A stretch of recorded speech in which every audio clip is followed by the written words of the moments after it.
বিশ্ব champion Argentina আবার নামছে বিশ্বকাপে। কিন্তু সবচেয়ে বড় প্রশ্ন, এটাই কি মেসির শেষ বিশ্বকাপ? আর যদি থাকেন, তার পাশে কারা পাচ্ছেন নিশ্চিত জায়গা? 2026 ফুটবল বিশ্বকাপ শুরু হতে এখনও মাস কয়েক বাকি থাকলেও আর্জেন্টিনার সম্ভাব্য স্কোয়াড নিয়ে আলোচনা শুরু হয়ে গেছে। চূড়ান্ত তালিকায় হাতে পাওয়া যাবে কিছুদিন পর। আর্জেন্টিনার গণমাধ্যম পিওয়াইসি স্পোর্টসের এক প্রতিবেদনে বলা হচ্ছে, বিশ্বকাপের জন্য 26 সদস্যের একটি প্রাথমিক তালিকা ইতিমধ্যে তৈরি হয়ে গেছে। এর মধ্যে 20 জনের জায়গা প্রায় চূড়ান্ত। বাকিরা আছেন শেষ মুহূর্তের বিবেচনায়। লিওনেল স্কালোনির দল বিশ্বকাপে খেলবে গ্রুপ জিতে। গ্রুপ পর্বে আর্জেন্টিনার ম্যাচগুলো হবে যুক্তরাষ্ট্রে। 16 জুন কানসাস সিটিতে আলজেরিয়ার বিপক্ষে দিয়ে শুরু হবে বর্তমান চ্যাম্পিয়নদের বিশ্বকাপ যাত্রা। এরপর 22 জুন ডালাসে অস্ট্রিয়া এবং 27 জুন একই ভেন্যুতে জর্ডানের বিপক্ষে খেলবে বিশ্ব চ্যাম্পিয়নরা। 2 জন খেলোয়াড়কে প্রায় নিশ্চিত ধরা হচ্ছে। গোলরক্ষক হিসেবে থাকছে এমিলিয়ানো মার্টিনেজ, তার সঙ্গে থাকছেন জেরোনিমো রুল্লি।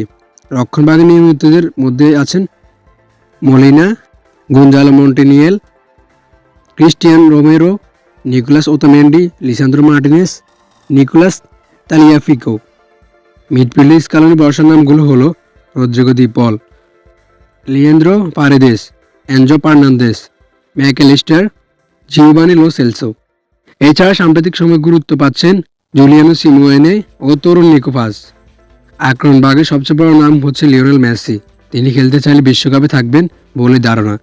তার সঙ্গে নিশ্চিতভাবে তালিকায় রয়েছেন Lautaro Martinez, Julian Alvarez, Nicolas Gonzalez ও থিয়াগো আলমাদা। শেষ 6টি জায়গার জন্য প্রতিযোগিতা চলছে বেশ কয়েকজনের মধ্যে। তৃতীয় গোলরক্ষক হিসেবে এগিয়ে আছেন ওয়াল্টার বেনিতেজ। রক্ষণভাগে আলোচনায় রয়েছেন Juan Foyth, Leandro Balerdi, Facundo Medina, Marcos Senesi. অভিজ্ঞতার কারণে মার্কোস আকুয়েনা আপাতত এগিয়ে থাকলেও তরুণ ভালেন্তিন বার্কো নজরে রয়েছেন। মিডফিল্ডে এজাকুয়েল পাওলিসিও ও মার্ক মাস্তাতুনো দলে জায়গা পাওয়ার লড়াই আছে। শেষ ফরওয়ার্ড পজিশনের জন্য আলোচনায় আছেন হোসে ম্যানুয়েল লোপেজ। অন্যদিকে চোট ও ধারাবাহিকতার অভাবে আপাতত জাতীয় দলের ভাবনায় নেই পাওলো দিবালা। একই কারণে আলোচনার বাইরে মাতিয়াস সুলে, আলান বারেলা ও পাকুন্দো কামবেসেস। তরুণ ক্লদিও চেবেরি, ভালেন্তিন কার্বনি ও ভালেন্তিন গোমেজদেরও এখন নিজেদের প্রমাণ করতে হবে। বিশেষ ক্ষেত্রে আছেন আলেহান্দ্রো গার্নাচো। বড় ক্লাবে খেললেও ধারাবাহিক পারফরমেন্সের অভাবে তার সুযোগ পাওয়া অনিশ্চিত। নিয়মিত আলোচনায় থাকলেও এখনও স্থায়ী জায়গা নিশ্চিত করতে পারেননি আনহেল কোরেয়া। বিশ্বকাপ শুরুর আগের সময় এখনও হাতে রয়েছে, তাই স্কালোনির চূড়ান্ত স্কোয়াডে পরিবর্তনের সম্ভাবনাও খোলা থাকছে।